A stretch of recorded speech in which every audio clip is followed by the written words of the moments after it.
goal! Trying to goal! Oh, what a goal!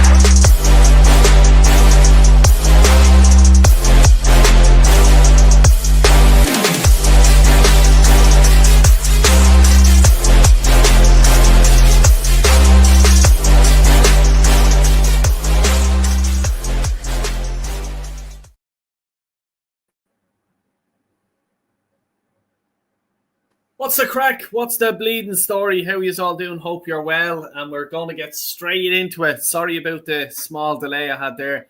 I think I'm on the moon at the minute with my internet so slow. So apologies for that. But Kyle will be here now shortly. Warren, as usual, arrives. He's like a Japanese train. He arrives on time and in time. Get you where you want to go. I'll get this off for a minute. We'll just get our big fat fucking heads up on the screen. Big up anyway, Warren. How you doing, brother? Yeah, I'm good, man. How are you? Yeah, I'm great. I have a Chinese sumo wrestling suit on me here, so I'm ready for battle. You know what I mean? Whoosh! Yeah. What did he do? Whatever he fucking do. Yeah, but exactly. yeah, look. Before I get started, please do like the video and subscribe if you're new around here. Kyle will be along the way in a few minutes. He just texted me there. He just got stuck on something. Kyle's link is in the description, and so is Warren's link for his channel is in the description. So please do give the boys an L, subscribe, check out their videos and stuff like that. Right, I think all the housework is done. We'll just say hello to the few people that are in the chat. Big up, Gavo. What's the crack, lads? How you doing, mate? Hope you're doing well. Here's Gordon Ramsay, Unique is in the gaff. What's the crack? What's the bleeding story? Exactly.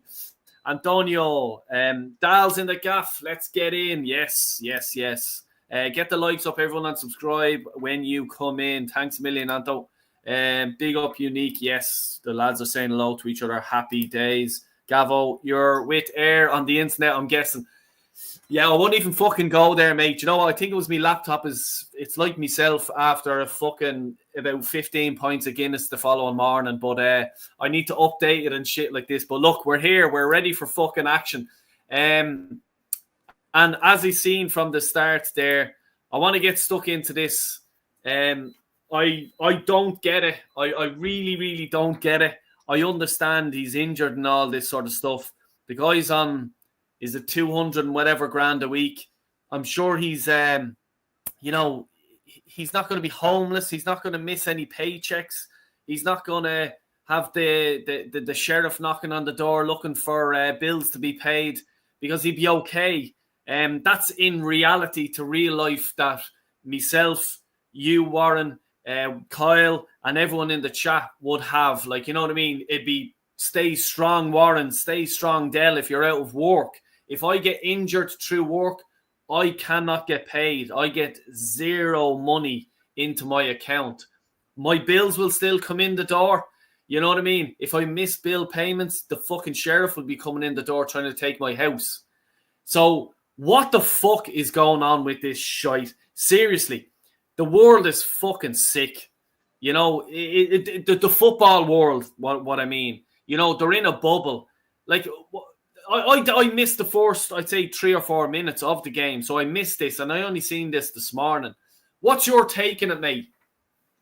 Me, I don't understand it either. I mean, when you asked me this and to do this picture, I had no idea what had happened, right?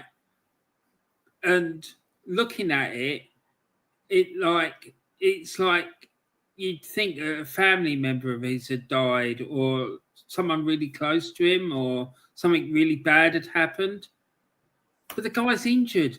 Players get injured all the bloody time. You don't see players going out onto the pitch all wearing their shirts and all this carry on. I just think it's a bit pathetic, and it just shows how out of touch they really are, right? I remember years ago, I broke my leg, right?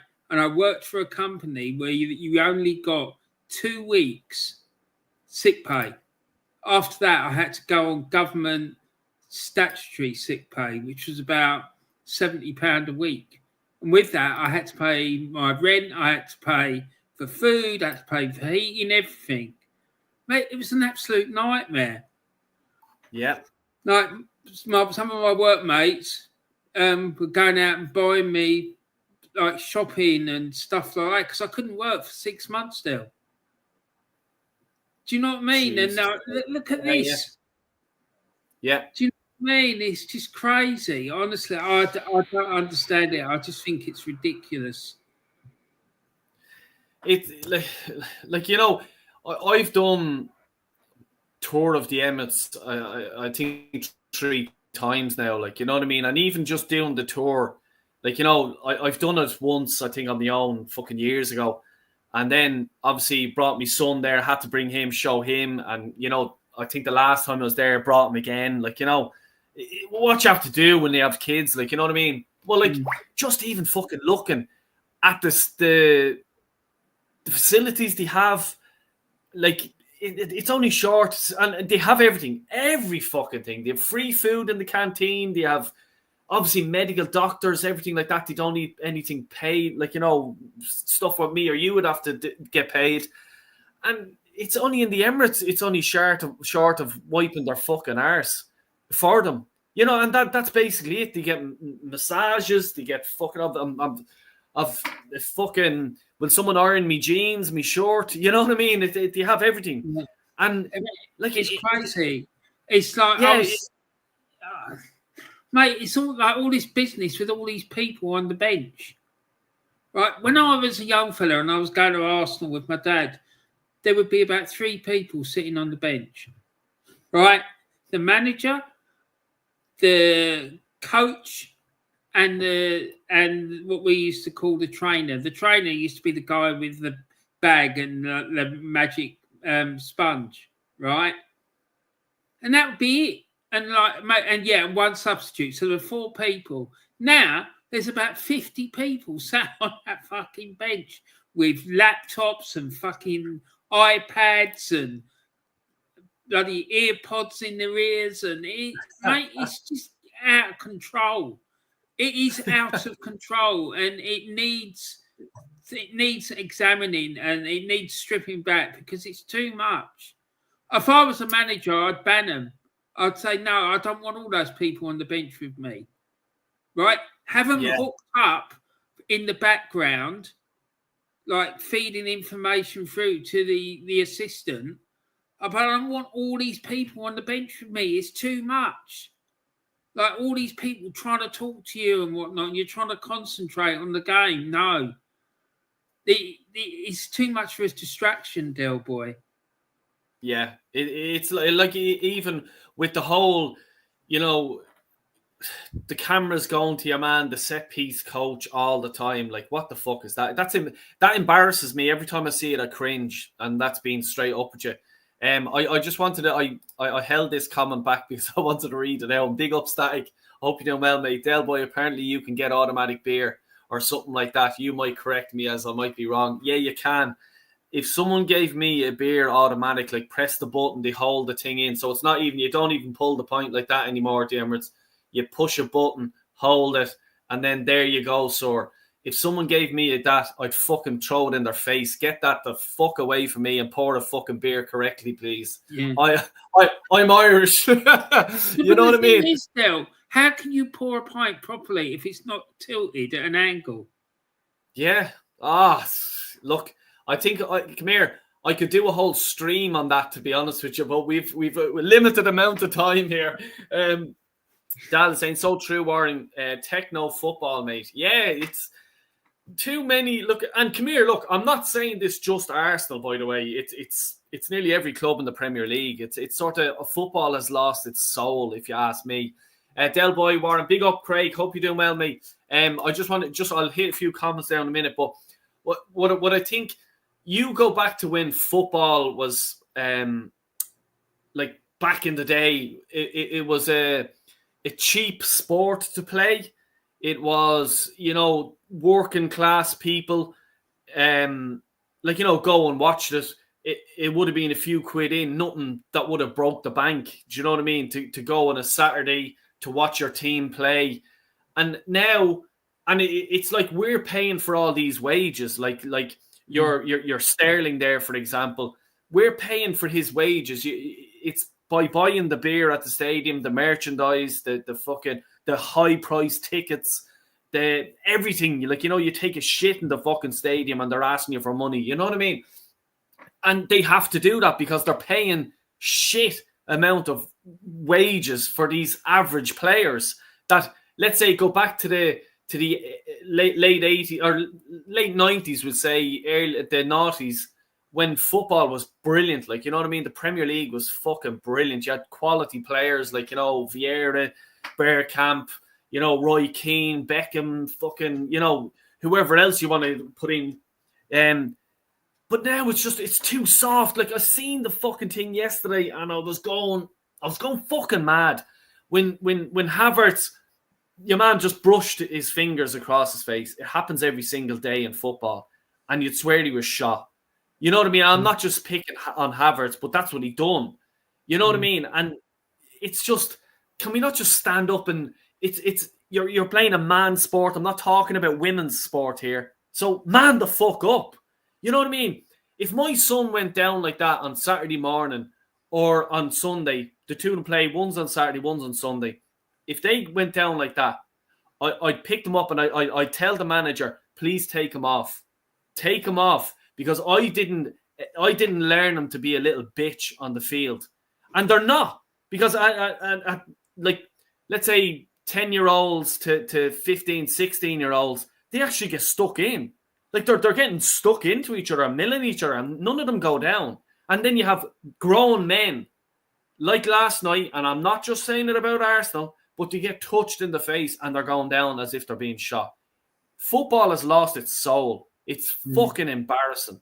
And that's why I go to the League of Ireland, because the League of Ireland is like the Premier League was back in the 89, 90s, early 90s, era. You know what I mean? It is, because I've watched some of those games still. Yeah. Right? And I find it entertaining. I think it's a good standard, right? People turn their nose up at it, but it's a good standard. And anyone who's watching this from Ireland, go and watch your local team. I'm telling you, go and watch your local team. You'll enjoy it. The atmosphere is good. There's plenty of pyros and stuff like that, which, maybe not such a good idea, but it's a good atmosphere and you will enjoy it. I'm telling you. And I don't know how much it costs to get tickets for the games. I'll tell you, Warren, I was looking, sorry to cut across you, I'll just, because I know the answer. I was looking at Shelbourne tickets, and they're the champions. For me and the two boys, I think it was $390 for a season ticket, €390, which will be probably $350. And that's for me and me two boys. Now, I put myself down as an OAP, but fuck it. You know what I mean? No, that says it all. That says it all. Exactly. And, it's a good standard of football. It's entertaining. It's exciting. And you will enjoy it. I'm telling you. Yeah. You really don't listen to these fuckers on Off the Ball who never talk about it. Oh. Yeah, no, right? Don't. Go along and sample it, give it a go and see what you think, because I'm telling you, you're going to love it, right? But you're right what you're saying about modern football, Del. But the thing is, there's one thing about modern football at the moment that is driving me absolutely nuts, right? Because they should not be happening, because there's rules in the rule book that should be stopping it, but they're not applying them. It's all this business at corners and free kicks, people wrestling each other in the penalty area. And they could stamp it out just like that. Like, when they start pulling each other, whoever the guilty party is, penalise them, give a free kick or give a penalty. It will stop it immediately. I don't understand why it's been allowed to happen. It's absolutely ridiculous. Like, people pulling each other. You're not allowed to fucking pull people like that. It's illegal. You cannot do it. and they're allowing it to go. It didn't happen in the 70s and the 80s. People were kicking lumps out of each other. Yeah, they were. But they weren't actually physically manhandling each other. Do you know what I mean? It needs to stop because it is an absolute piss. It's an absolute shit show. I can't stand it. I can't bear it. It really, really winds me up. Like, look, we could plead, and as it says, we could probably talk for another fucking hour about it, like, you know, but I want to get your thoughts, let's say, on the result last night, because in fairness, there was pressure on the team, right? There was pressure because it has been a week of fucking hell, you know what I mean, for Arsenal fans, and Jesus, I'm still getting stick off United fans over it, and that's being honest with you. I'm not joking with you. And look, I don't mind, it's banter, like, you know what I mean? I'd give it to them as well. But I suppose when it went 1-0 down, I personally thought, I didn't think we'd come back. I couldn't see it. So I have to give dues for that, like, fair play to them for coming back. What way did you feel when we were 1-0 down? Did you just think, here we go, it's going to get really, really toxic now?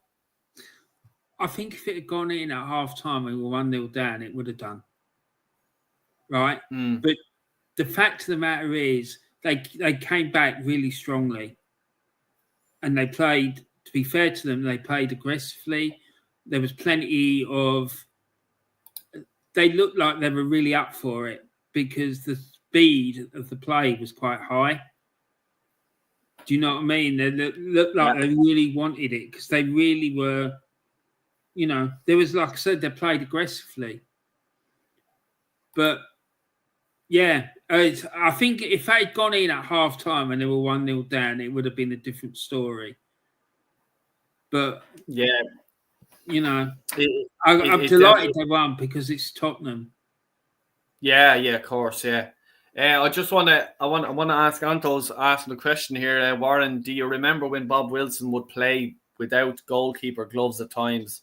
That will never happen now. Yeah, Jesus. I remember. I've heard people say about it. I'm a bit too young to remember him. The first goalkeeper I remember for Arsenal was a fella by the name of Jimmy Rimmer, who went on to play with Aston Villa. He famously got injured in the 1981 European Cup final and had to be substituted after about 2 minutes or something, and Nigel Spink came on to replace him. But I remember playing in goal at school and never had goalkeeper gloves. Yeah, look, come here. I've played Gaelic games without gloves, you know what I mean? And it's actually a heavier ball. And like what Manny, and big up Manny, the broken fingers, Jesus, I don't know how many fingers have fucking broken. The ball hit your hands wrong. Oh, you fucking know about it. But I'll tell you one thing. I was only a young fella and I didn't go fucking down crying because that was back in the late 80s. And if you were seen to cry at a football match, you get your head kicked in afterwards. So, yeah. And that's a true story. I'm not joking with you. Do you remember during the winter as well, if it was freezing cold and you were trying to catch the ball with your hands and it was going fast, your hands would sting or it'd hit your thigh. Yeah. Fuck's sake. Jesus Christ. But anyway, we'll get it. What did you make of, well, first of all, who was your man of the match, I suppose? I was going between Lewis Skelly. I thought he done fucking brilliant. Or Gabriel for me, as I said it in the video. I done a video there earlier on. I just thought Gabriel was absolutely outstanding. But before I go on, and I want to go back about Gabriel, who was your man of the match? I think I'd go along with you, Del, about Gabriel. Yeah. I think they should be looking at him, making him captain. But the reason he won't get it is the same reason that Arteta is manager and the same reason that Odegaard is captain. It's good for the merchandise. You've got two fellas there who are allegedly good looking.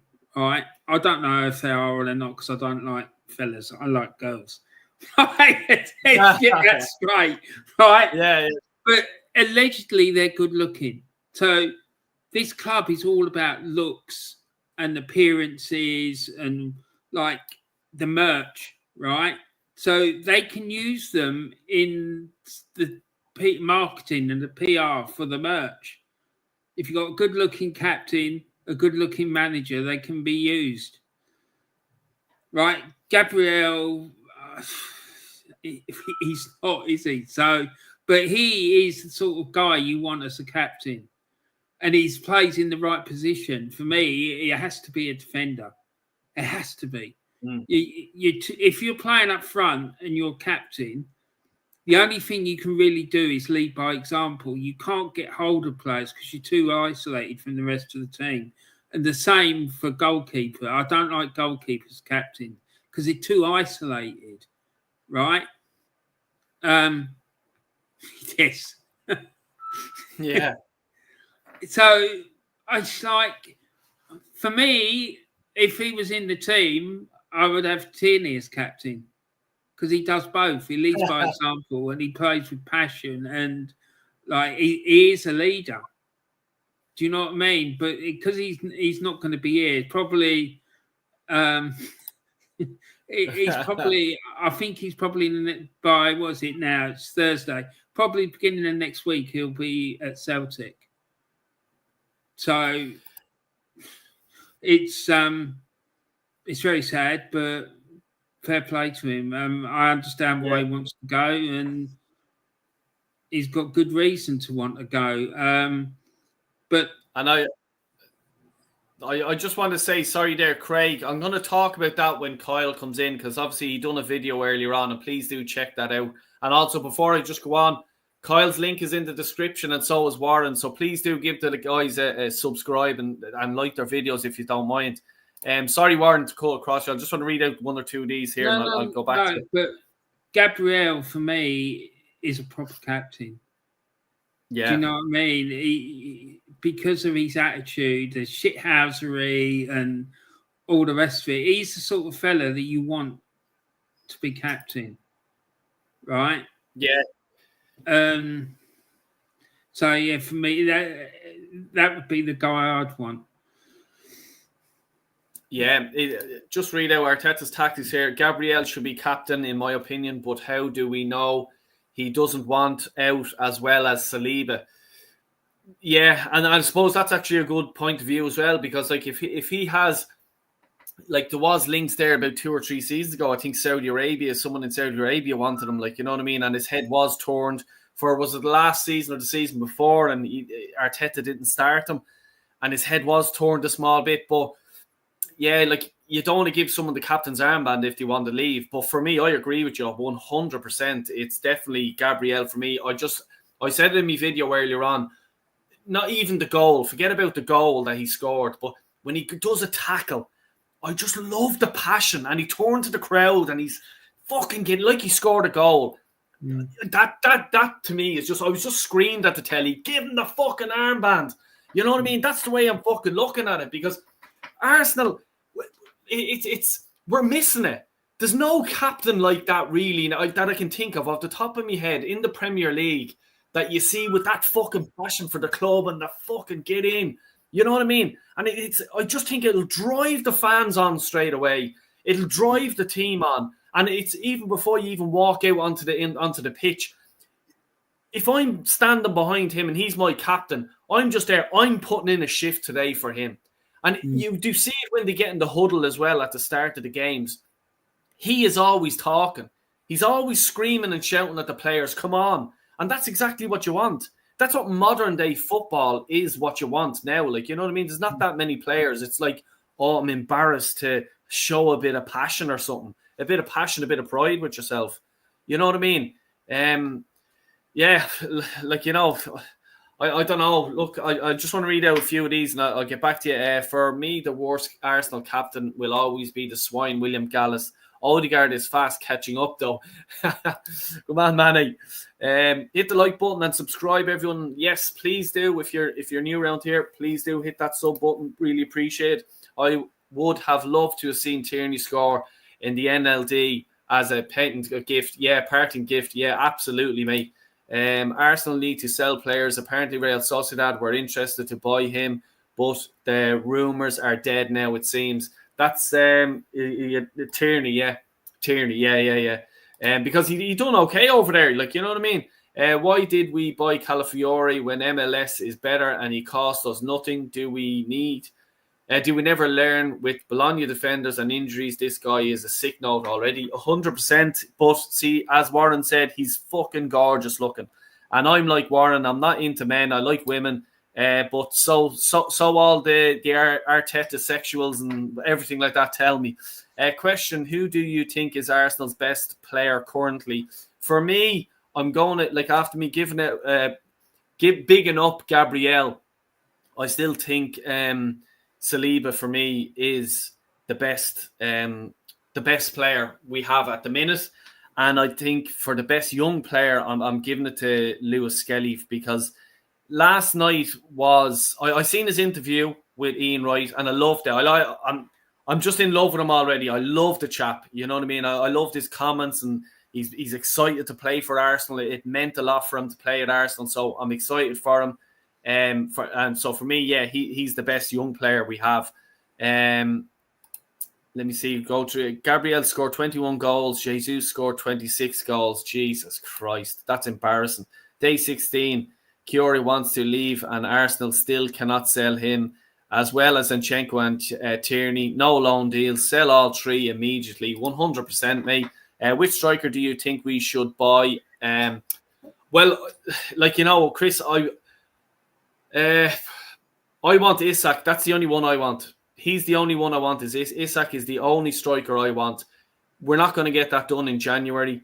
So for me, I'd take a loan, and I said it earlier on, Benzema for me, get him in on loan. Rio Ferdinand said it last night, and I says, do you know what? I do agree with him, because like what Kyle says, the league is over. I don't think we're going to win the league. It's just about now. It's just licking your wounds and get to the finish line and get into the Champions League.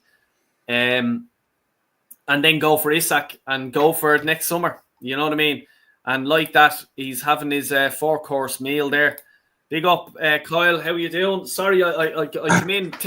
Take a slug of that Coke there, and we let you vent your anger or your happiness, whatever. And cheers to you, mate.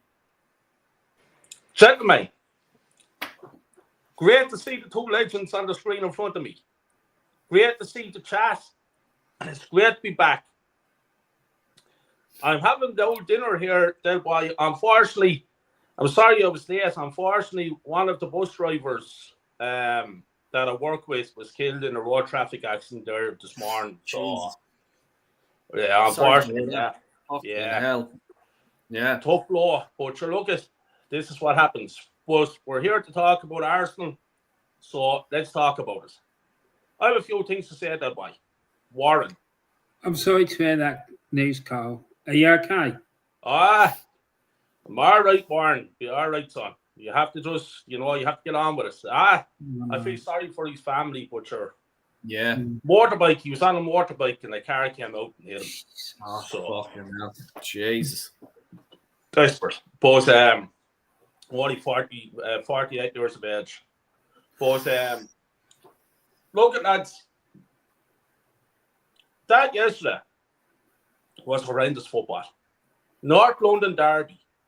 One of the worst North London derbies I ever saw. I didn't see any passion, any fight, nothing. Tottenham Hotspur team is the worst Tottenham Hotspur team I ever saw. I know they have injuries, but if we had a number 9 striker, a proper striker, we would have won that game 5-6, 7-1 yesterday. No problem. Why was Son allowed to stand on the outside the box there, all on his own? We had 7 players inside our penalty box for that corner kick and left him stand on his own. Technically give the football there. Where's the intelligence there? I'm sick to death of these players being overhyped. Young Skelly, fair play to him. He's after doing well. Fair play. He's only after turning 18 years of age, and they're making him out to be the next Ashley Cole. It's embarrassing. Why? Because he's English. That's why. Once again, we have the same bullshit. Give the chap 3, 4, 5 years, see how he's progressing, and then talk about him in that category. But leave him alone, let him play his game. Don't be putting all this hype on him that he's the next Roberto Carlos. Calm it down. The same with Nwari. Calm it down. Let the young fella play his game. Don't be overhyping these players, because that's the problem. These players are overhyped. Now, I'm looking at that Arsenal football team, and what I see is a crowd of squad players, not players that's going to get us out the trenches and going to win league titles when it matters. Ain't happening. I looked around there at that game yesterday. Sterling, he's an embarrassment. An embarrassment. You haven't seen the best of me yet, he said.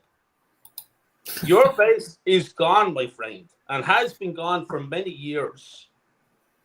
Now you're looking at Trossard. Yes, he scored the goal yesterday, but that was poor bad goalkeeping. Look at Havertz. Havertz.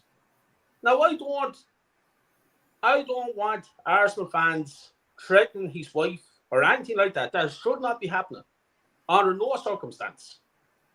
But call it out for what it is. This man is not good enough to be Arsenal Football Club or to be an Arsenal player. No, you look down at the midfield. You're looking at the likes of Jorginho, who shouldn't be at the club. Thomas Partey's at the end of his career. You're looking at Marino, who's absolutely brutal. You're looking at Kyle Walsh, California. I could name about 14, 15 players. If you look at that game yesterday, you look at the team that played yesterday. Now look at the subs bench. That was the worst subs bench I ever saw at Arsenal Football Club. There was 3 or 4 players on and never even heard of. It's embarrassing. We're relying on a 17 and 18-year-old left back. We're relying on a 17-year-old winger. The whole thing is a shambles. Now, go and say this, and I want to get this off my chest. Who the fuck does Declan Rice think he is? Not only did that prick turn his back on our country that way, but look what he's after saying there last night. He came out on national TV last night, and I nearly put the television out through the window for what he said. I've done a quick video there today about it. I'm livid. He said that the fan base, the social media fan base, is a different situation than the real fans that's inside the stadium. What a fucking prick. We have social... I want to talk about me. I have a social media platform. Not a big one. There's nearly 400 subscribers, which is great. And thanks everyone of you for subscribing. And I go on and I do videos and I speak what I believe in here and in here. And there's no scripts or anything like that. I just say it as it is.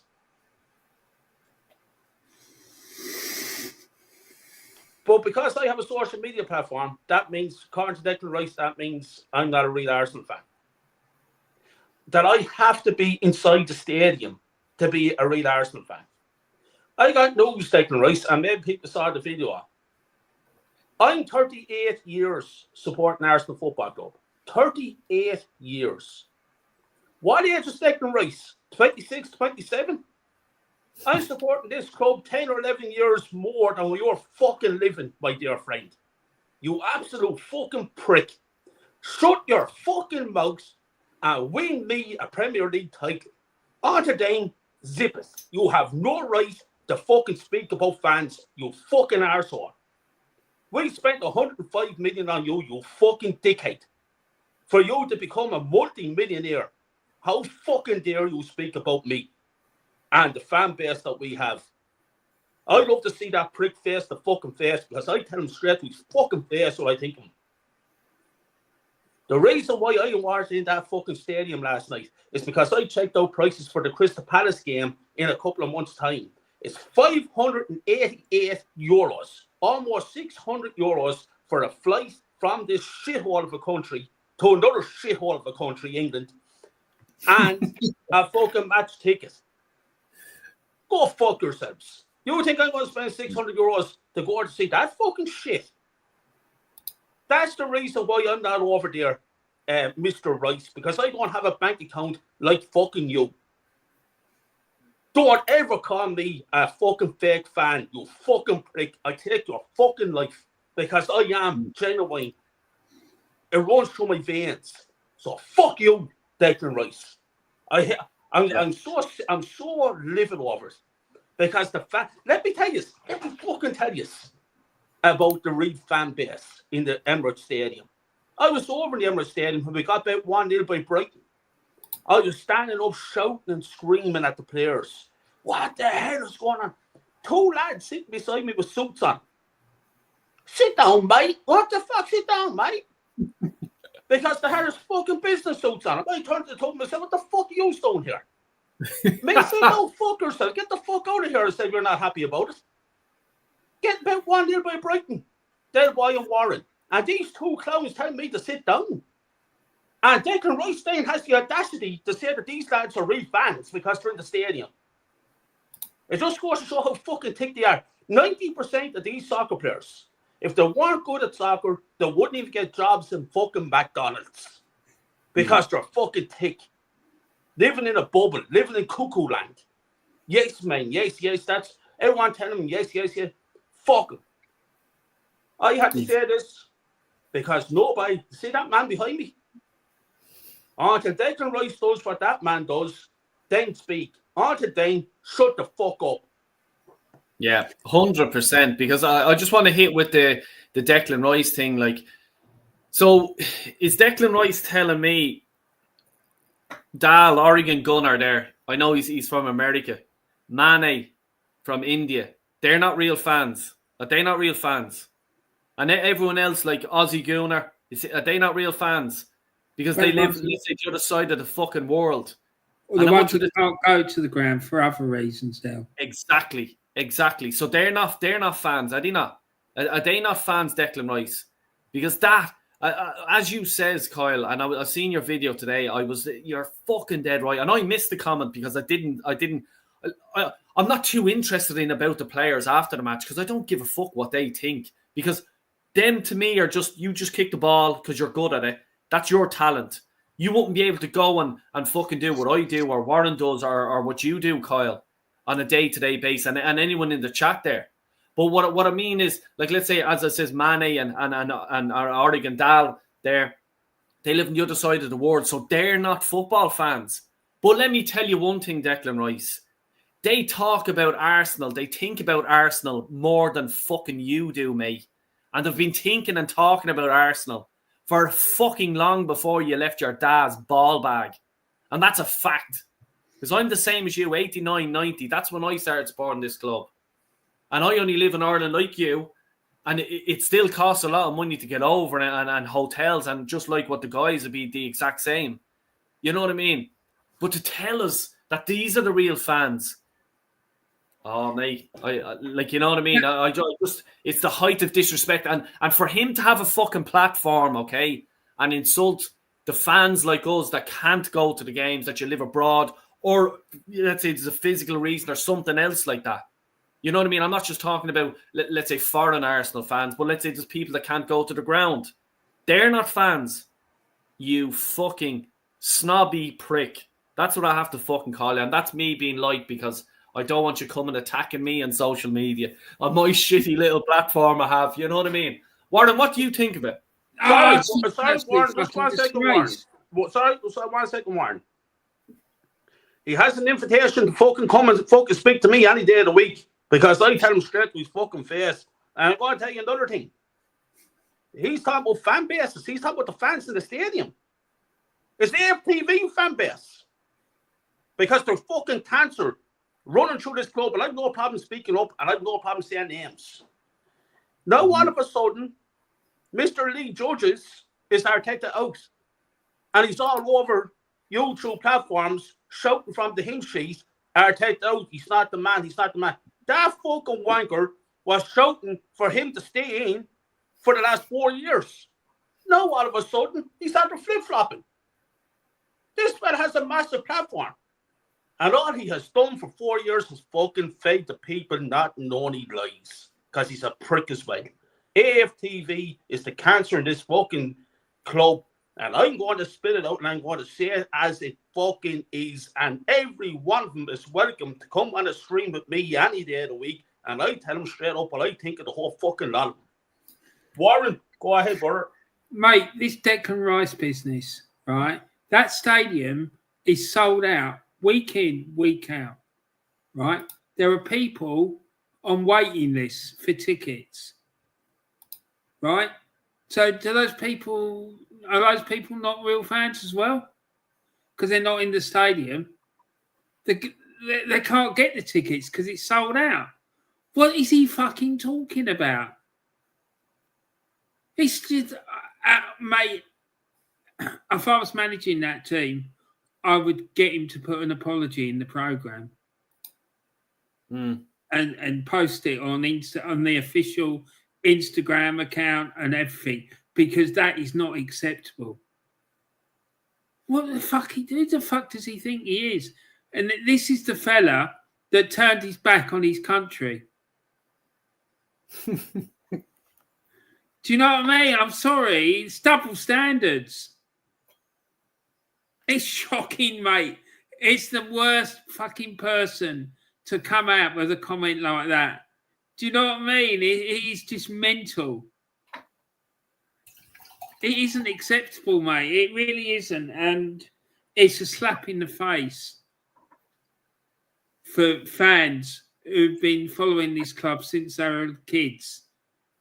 Real youngsters. Do you know what I mean? And they can't go anymore, or they can't afford it, or they can't get the hold of the tickets. They're on waiting lists and they never manage to get the tickets. Do you know what I mean? It's just absolutely right. And what Kyle said about that cancer, AFTV, is spot on. It's that if I was in charge for Arsenal, I'd ban them from the stadium, because they're a massive problem. They're only there doing what they do for the money. The guy who runs it is a Luton Town fan. And it's no surprise that all those people, when he's in a circle, are all from Luton as well. It's like, even Warren, I just wanted to, like, what Kyle was saying there, I was able to, where's my fucking thing? Oh, yeah. Sorry. What Kyle was saying there, I used to be able to get tickets off this fella as well. Now, he was obviously a season ticket holder, him and his brother. And I used to get 2 tickets off him. But I think I'm sort of barred from his section now, is because I was at a game, and I think it was Leeds, and we draw or we lost to Leeds or something like that. And I was losing my shit. Like, I lost my shit, and everyone's just there around me. Hey up, mate, calm down and all this. Calm fucking down. Jesus Christ. Well, I went fucking mental, and I'm there looking at fucking wankers sitting beside me going, clapping and cheering, and I'm just going, what are you cheering for? We're fucking losing. Like, give the fucking players a bit of stick. People think, I think that the way people think, right, is that they're volunteering their time to come and play for Arsenal. These are fucking multi-millionaires. The club are paying them that we have to fucking fork out money, like mental money, for fucking tickets to pay these fuckers. And they're running and hugging and kissing after the fucking final whistle goes. And then to be insulted by the likes of Declan Rice saying, you're not real fans because you're not here. Jesus Christ. I thought I was like in a dream, thinking, am I the only person here, you know? See, that AFTV, there's a lot of similarities between them and a certain other Arsenal group of supporters that we all know very well. They're both cancers. And like that all these fans, like that fella that I had a pop at this morning on social media, like that video that he put out, it was embarrassing. Do you know what I mean? It really was. It was really bad. Do you want to just elaborate on that, Warren? You don't have to say any names. You don't say any names, like, you know, but just sort of tell what the content was about that you're talking about. He was complaining about all the negativity. surrounding Arteta and surrounding Arsenal, right? And I put a comment in and said, listen, mate, this guy, he needs to go, and the whole circus around him needs to go as well. And he put a comment back, he said, put crazy opinion. And I said, what was crazy, mate, is the nonsense that you were coming out with, that you would say, talking about. Because that, he was complaining about people, but like, raising concerns about the manager and the way the club is moving and stuff like that. And I just thought, mate, this is absolutely bonkers. It is bonkers, you know? Like, let's move on for that, because we could be here doing a fucking full stream over it. Just a quick one there. No, yeah, go on, yeah. This fella came on my YouTube channel there last week, put a comment in under the video, and called me a little boy. Now, I know he's from Ireland. So I just go in and read it. I said to him, I tell you what now, best. Let's meet up face to face. We see who's a little boy then. Guess what, little boy? Still waiting for a reply. Cowardly little bastard. But this is Arsenal for you. Full of cowards. Full of liars. Arteta's the biggest liar known to man. The amount of lies that man says in press conferences is just unbelievable. It's a joke. The whole thing is embarrassing. It's a joke. I told you all, it's over by Halloween. And people laughed at me. And they say, well, should we have the Carling Cup, and we have the Carabao Cup, whatever you want to call it now, and we have the FA Cup? I said, we're going, don't worry about them. We're not winning them. A bad Man United team destroyed us with 10 men. Newcastle are 2-0 up. We're going up to St. James's Park to try to score 3 goals without reply. In the last 2 years in James's Park, we've had 2 shots on target in the last 2 years. And we're going up there thinking we're going to win 3-0. Better think again. And Aston Villa will give us a good game on Saturday too. Let me make it clear. Arteta, fuck off out of the club. You narcissistic bastard who's clueless. 70% of the squad needs to go with him.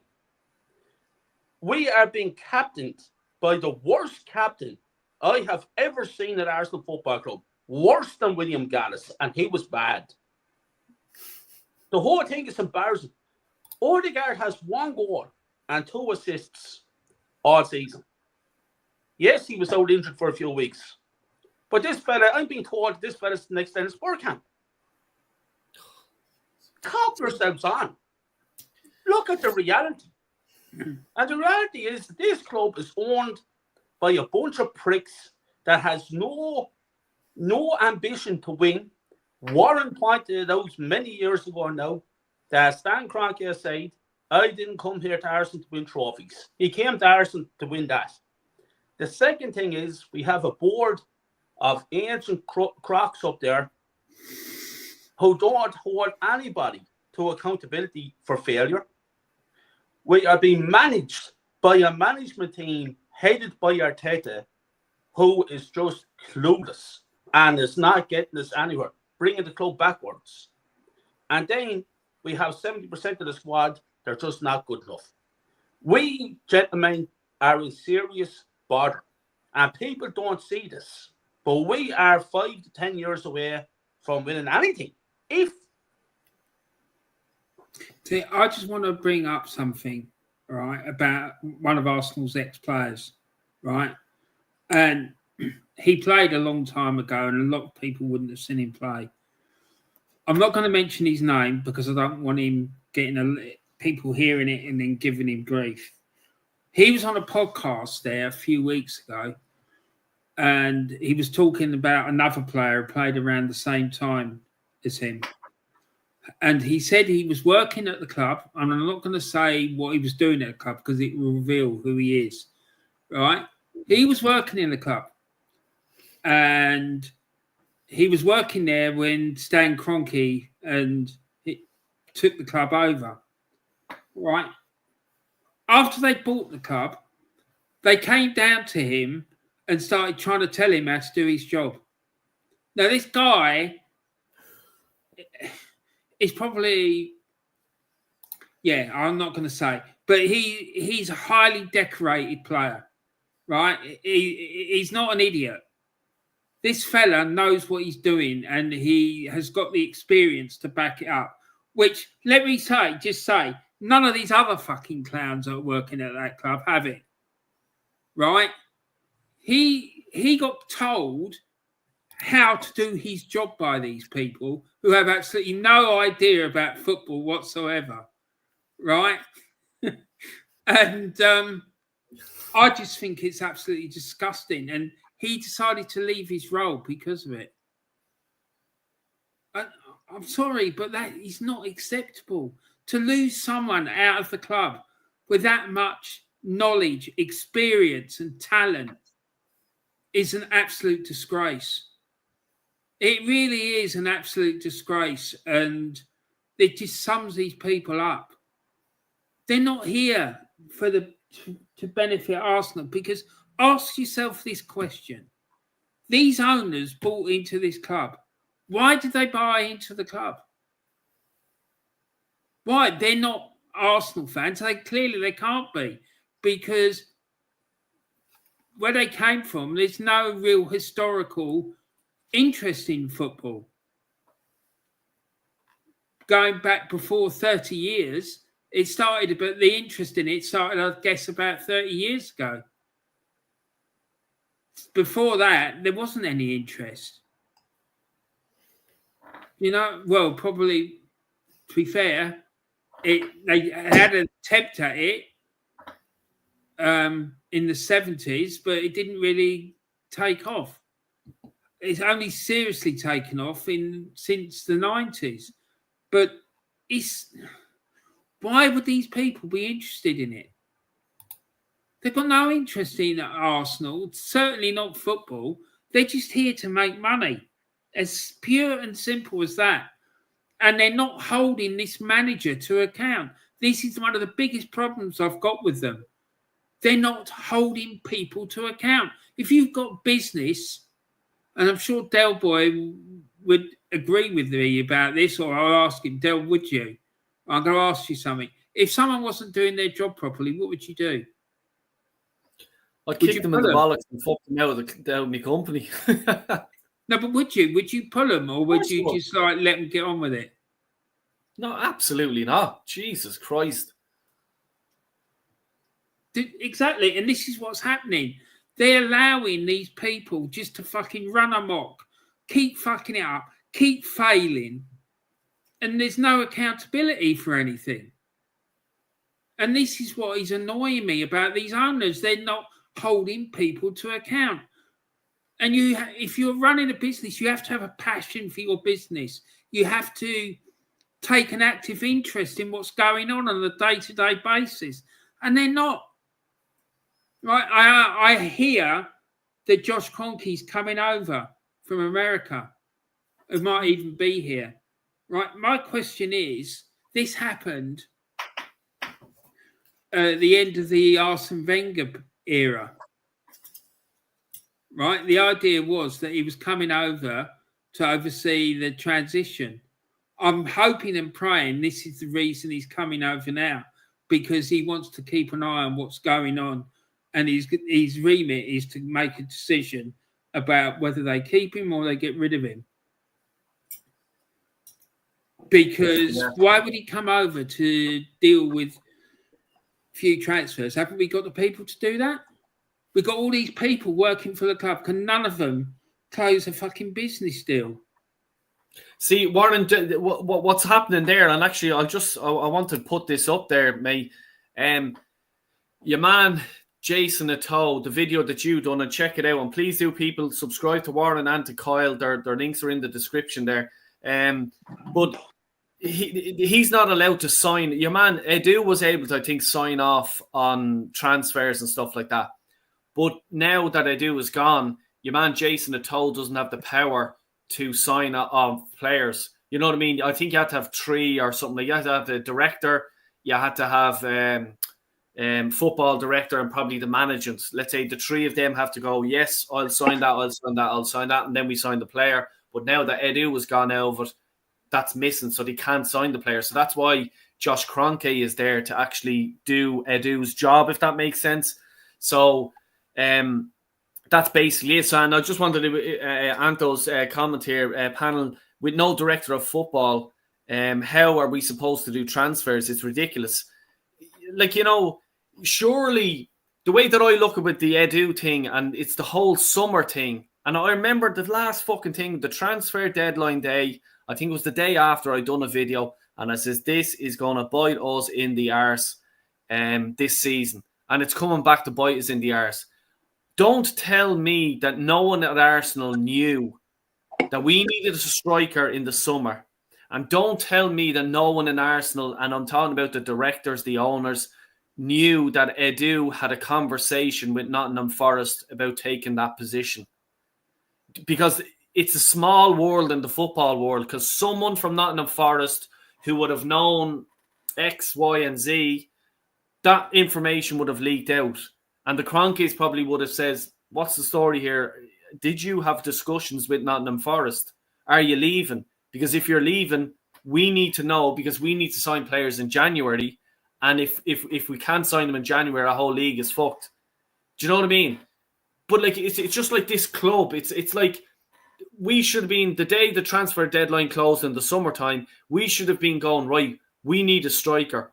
We have from now until the 1st of January and get someone in then. Start making the deals happen. Start making the ball roll. But it just seems like we've been just fucking jumping around the field with unicorns and fucking rainbows and fucking cuddles and teddy bears all fucking from August till now. And next thing going, oh shit, we need to fucking sign a striker. Whoa, quick. Josh, can you come over? Because, like, what the fuck are they doing? I don't understand. Like, I cannot understand it. In any fucking business. You know what I mean? Big or fucking small. You'll set goals out. If you're not reaching them, halfway through, you'll say, right, I'm not reaching my goals. I don't think I'm going to reach my goals by X amount of time. What do I need to do to reach them goals? Do I need to advertise? Do I need to hire someone? Do I need to hire 2 people? What do I need to do? But it's just like Arsenal are just fucking sitting around, picking their fucking nose, scratching their balls, and next thing the shit hits the fan and, oh, quick, release a jersey. Where's Ian Wright? Oh, he's gone over to fucking Sky. Oh, shit. Wheel some fucker out. What's Ray Parlour doing? I seen him on some fucking podcast. There, give him wheelbarrow money over to fucking Ray Parlour. Oh, fuck. He's busy, is he? Oh, get Martin Keown, fuck him in the stadium there and throw the camera on him. He'll do something. That's the way it seems at this club. There's no fucking structure. You know what I mean? And the fucking... We're talking about Raheem Sterling last night, and that just... His run that he made there sums up Arsenal's transfer and the way that we've been run by the Kroenkes. He fucking made a run, then he just stopped. Yeah. And the whole stadium, it wasn't me. It was, what about the real fans, as Declan Rice says, the real fans were there. Even they went, what the fuck are you doing? They're the real fans. You can't question them, Declan Rice.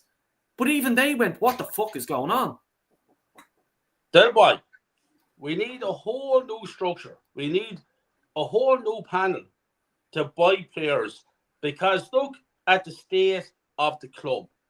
We are 5 years into this phase or process, whatever you want to call it. We have spent 800 million euros. Look at the squad we have. Look at the bench that we had at yesterday's game. This club is captained by Odegaard, Havertz, Martinelli, Trossard, Jesus, Sterling.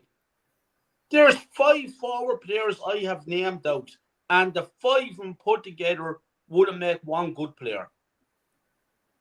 And people might laugh. They might say, why are you saying that? They're not good enough. We're talking about Arsenal Football Club winning league titles. They're not good enough. Now look at the midfield. We have Jorginho. We have Marino. We have Fabio Vieira. We have Thomas Partey, who's at the end of his career. And we have an overpriced, overrated Declan Rice. That's what we have, gentlemen. This is not good. This is not going to win us anything. And this is all down to the manager, to the board, to the ownership. Because at the end of the day, it's the ownership that backed up Arteta with these signings. Calafiori, 54 million. He's a disaster. Kieran Tierney came on last night. He was absolutely outstanding. Yeah. Him and Skelly. What's wrong with the two of them being fighting out to be our left back for the rest of the season? And get rid of Calafiori. Get rid of Shevchenko. Get rid of Kyle Walsh. Get rid of them lads. They're no good. I'm telling you, gentlemen, until there's changes, and I mean serious changes, we're going nowhere. We're going nowhere fast. These players, you can't rely on them. You can't rely on them. Every time you do rely on them, they fail. Time after time after time, fail. And what does Arsenal do? Reward Arteta with a £15 million deal a year for failure.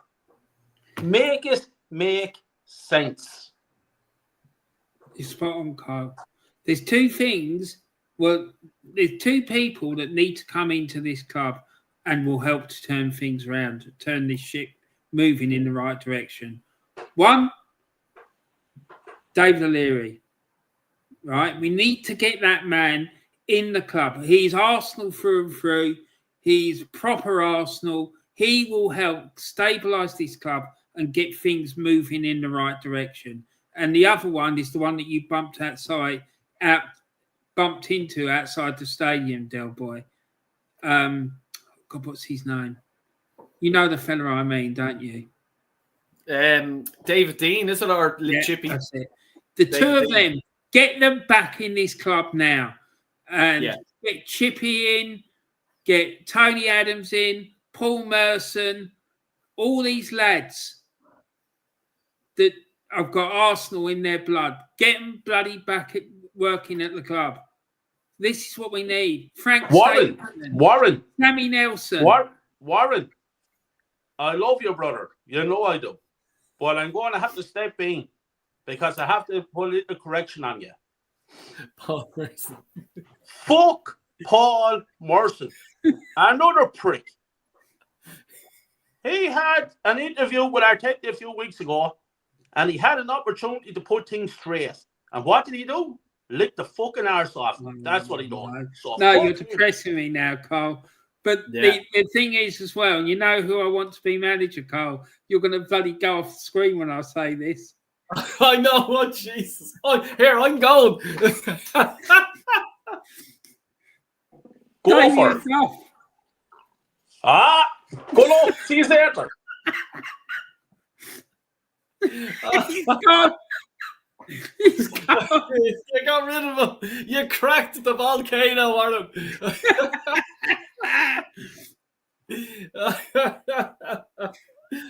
I have one thing to say.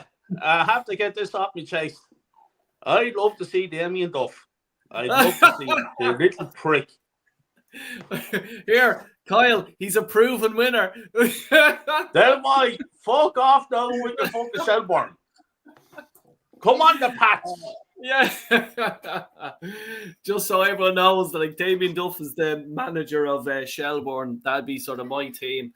And they won the league this year. It would have been the equivalent, I suppose, like Arsenal ending Man City's 4-year dominance, like, you know. So that's why Warren, I think, threw that in there, like, you know.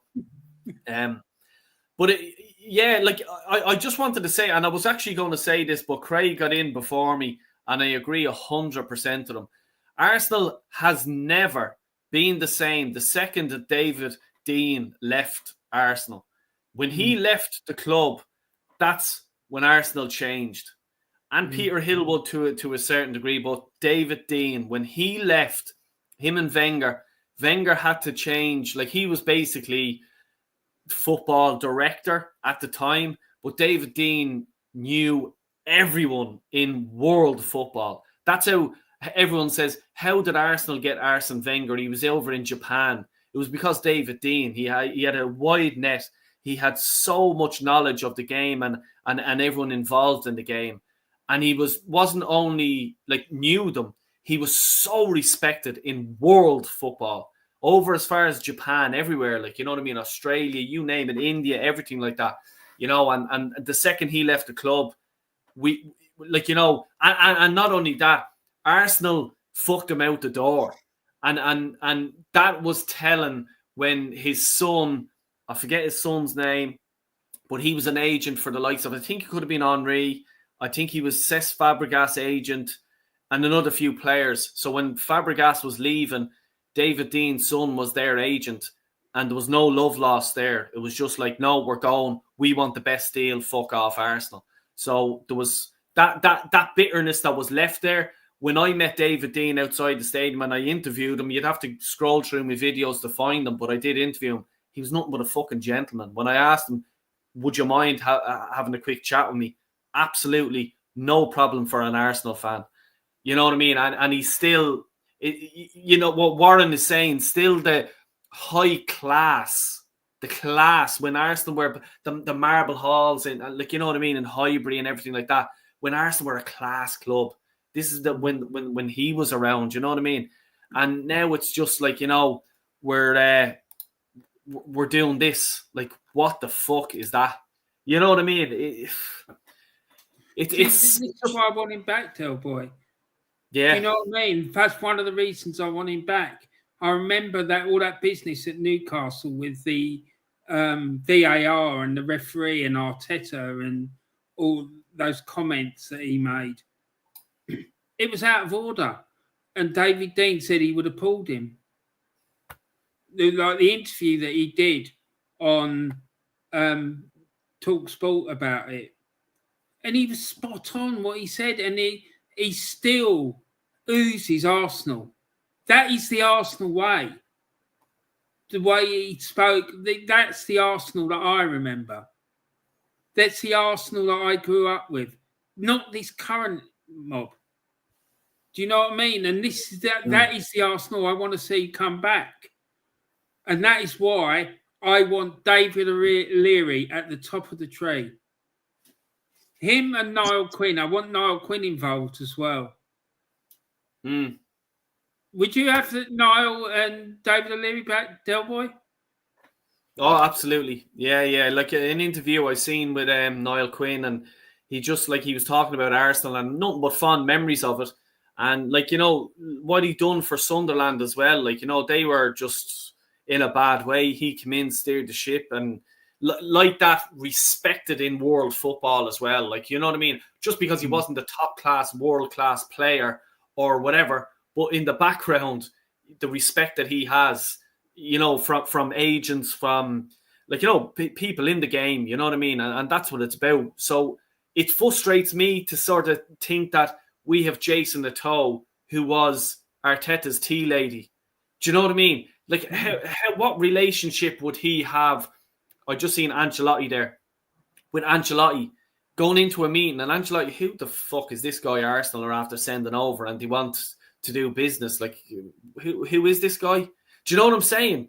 Whereas if you bring in David Dein, they're just like, wow, this is football royalty that I'm talking to here. You know what I mean? You've instantly, the door opens up and you have attention straight away.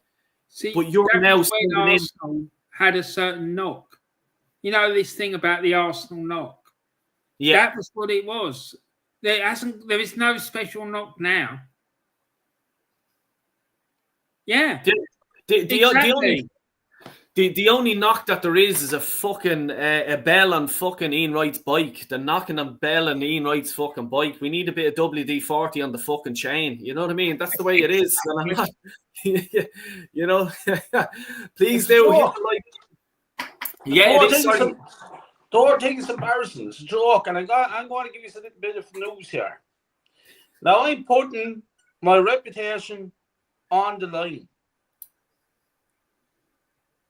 I have a little bit of news, breaking news for the Arsenal fan base, and you all heard it from me. What's his name? I can't pronounce his name at all. The fella from Real Sociedad that were seemingly buying in the summertime. Zumbamendi. Zumbamendi. I got news to tell you. I got a little phone call. There, boy, you know who I'm talking about, the old connection. Yeah. And everything has been 100% right. Yes or no? Yeah, 100%. Yeah. He's not coming to Arsenal. There's breaking news for you all now. He's nowhere coming near Arsenal. People are saying that we had talks, this and that. It's not true. He's not coming. You heard it from me first. Come talk to me in the summertime. And like I want to say this, right? And I want to back up what Kyle has to say here. Because, like, you have everything you've said has been spot on with players coming and going, everything like that, spot on. Then, boy, before you say another thing, just that the people know, 48 hours before Sterling was signed, what did I tell you? Yeah. And no one else knew it. I was just there. What the fuck are you talking about? It was just completely... I didn't read it anywhere, didn't see anything. You were the first one to say it to me. Sterling signed. Listen to everything that Kyle says, because every time this man opens his mouth, whatever he predicts will happen. Mystic Walsh. He's not this Zumbamendi fella. It's not coming to Arsenal, and you will all see. Well, I have to say I don't rate him, Kyle. I don't rate him. I saw Warren, dead boy. I'm going to say this to you and to the chat. People are hyped up. Oh, we need a striker. We need a striker. We have to get a striker. We need 2 strikers. We need 2 left wingers. We need a right winger. We need 2 or 3 midfield players. We need another centre back of quality. We need another goalkeeper. A goalkeeper that's a good number 2. We have good people. We need to buy another 7, 8 top class players. I don't mean squad players. I mean 7 or 8 top, genuine top players. That's going to get us over the finish line. That's how much trouble we're in. And we need to offload 12 or 13 of them.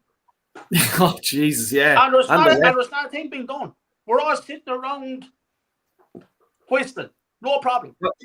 Best thing we can do is, look, Kyle, we can get you to get a bus over, load on all the fucking the unwanted gifts we have there, and fuck them off onto a boat and fuck them into Europe somewhere.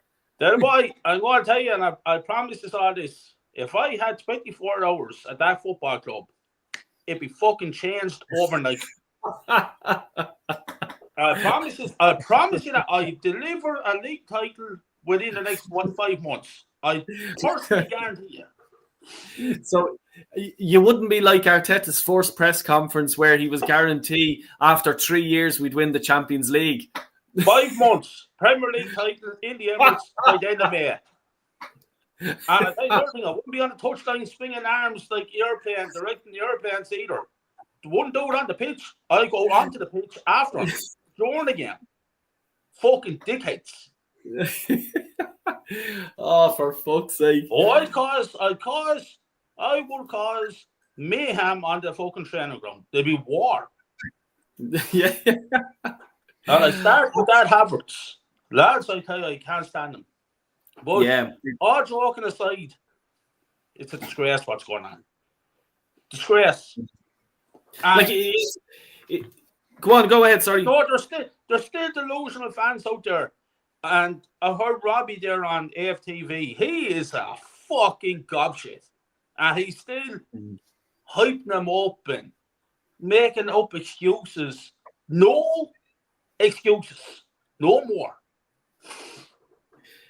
What I wanted to jump in there and sort of say about the whole, like, Charles Watts, David Ornstein and all this bollocks, and they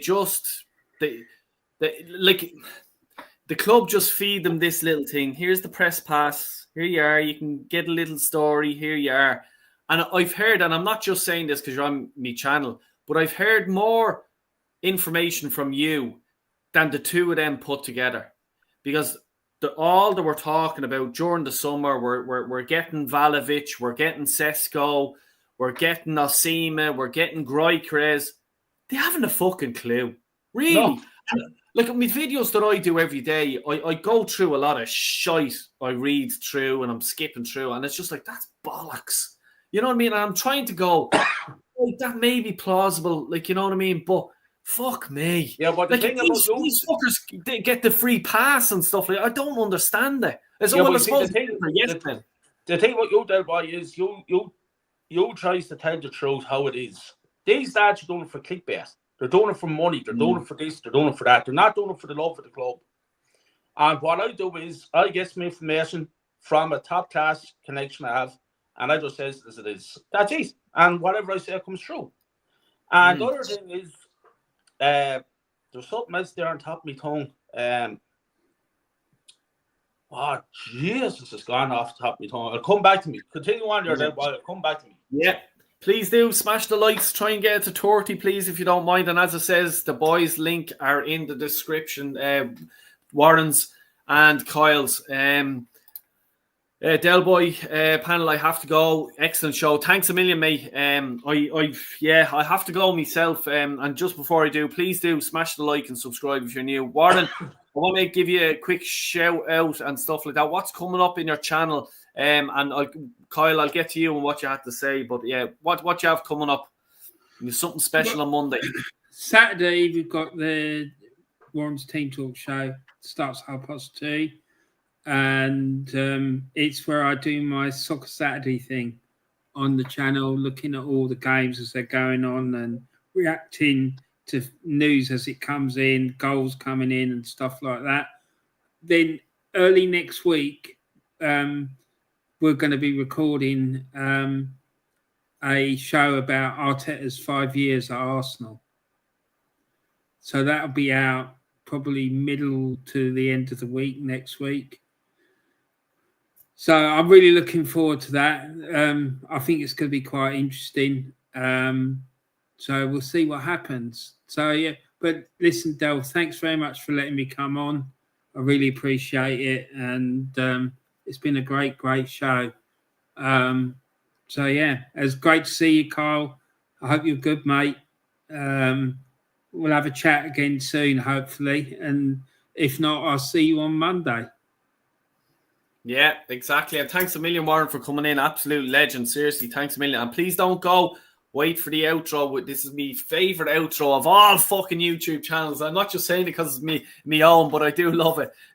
Now, Kyle, do you remember, first of all, what you were going to say? I do. We had a fan ring in on TalkSport who said that he's supporting Arsenal for the last 30-odd years. And that he was delighted that we're 2-0 down against Newcastle in the semi-final of the Carabao Cup. That we don't need to be in that cup.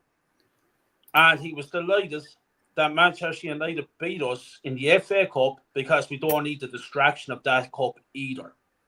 That we have bigger fish to fry, as in the Premier League and the Champions League. Now, what I have to say about that is, in 1987, I watched us lift up the Little Woods Cup, which is now the Carabao Cup, against Liverpool. That was my first cup watching Arsenal lift. Second thing I like to say is that in 1993, way before Declan Rice was born, by the way, I watched us lift the Coca-Cola Cup against Sheffield Wednesday. That's right, remember that. That is the last time that I saw our club lift the Carabao Cup. In 1994, I watched Arsenal, our club, lift the European Cup competition, as in the European Cup Winners' Cup against Parma. That was in 1994. I watched our team lift a Premier League title 21 years ago, 2004. My daughter is now 15. So what is it? She's 15, so 9 years, or was it 7 years, 6 or 7 years more since I last saw us lift up a league title. My daughter has lived her whole life so far without us lifting up a league title. Here we are. Fans ringing in saying that we don't need to be in these cup competitions. Who gave us, Arsenal fans, the right to say such bullshit, the arrogance to say such bullshit? I want us to win the Carabao Cup. I want us to win the FA Cup. I want us to win the European Cup. I want us to win the League Cup. It's an embarrassment. This fan base is a fucking embarrassment. Not them all, but I guarantee you, 80% are. How dare they? Did they know what it was like in 1987 and 1993 and we celebrated and lifted up that title? And now all of a sudden they're saying, who gives a fuck that we're 2-0 down against Newcastle in the semi-final? I put the TV out through the fucking window because of it. FA Cup getting beat by the scum that I hate. And my brother and nephew, who are Man United fans, laughing in my fucking face. And these lads are coming out saying it's okay. And you have Martin Keown on radio talking shit day in, day out. I'm fucking sick of him. So what I'm trying to say is our great club at one time died in 2006. Rest in peace. It's finished. It's done. It's dead. Never to return to what I used to be. So I'm delighted that I grew up in that era. Because that's it, gentlemen. It's finished. As far as I'm concerned, it's done. Until I see big changes. And there's no big changes coming. So on that note, there boy, great to have me on your show. Fantastic show as always. Great to share the screen with the legend of all legends. There's a real Arsenal fan. Warren. How fucking dare Declan Rice say that man is not a real Arsenal fan? Fuck you, Declan Rice, and the horse you rode into town on, you fucking prick. Because you came here to us for the money. Warren was supporting Arsenal Football Club back in the fucking 60s. When your fucking dad wasn't even born, you fucking prick. So on that fucking note, big up Warren. See you on Monday. We talked before then. Big up to the chat. Thanks everyone for subscribing. I'm on 364 subscribers. I'm delighted. Del boy, big up to you, pal. I'm out of here. Fair play for that, mate. Thanks a million. And yeah, I couldn't end the stream on a, let's say, a happier note and the facts that we're spitting out there. And one thing I will say is I think it was a 95 Naeem from the halfway line absolutely broke my fucking heart. Was going into penalties. But yeah, I remember all them apart from the 87. 89 onwards, that's when I started remembering all the trophies Arsenal won. And like that, as Kyle says, I'm not a real fan. Just like Kyle, we're not a real fan. And all you people in the chat, Warren, not real fans. You weren't there last night. So on that note, please like the video on the way out. Subscribe if you're new. The lads link are in the description, Warren's and Kyle's. And on that note, I'll leave you all. He's a fucking Judas, Del Boy. That's what he is. Well, yeah, me and you both know that, don't we? But yeah, I'll leave you all with this. Please do check my video. I'll be doing a video tomorrow as well. And I'll be in the comment section with Warren. And I'll also be on that show that Warren and Kyle are going to be doing Monday, but it'll be out during the week. Until then, take care and God bless you all. Stick a money in me pocket. I'll fetch the suitcase from the van. Cause if you are the best ones but you don't ask questions, then brother, I'm your man. Cause where it all comes from is a mystery.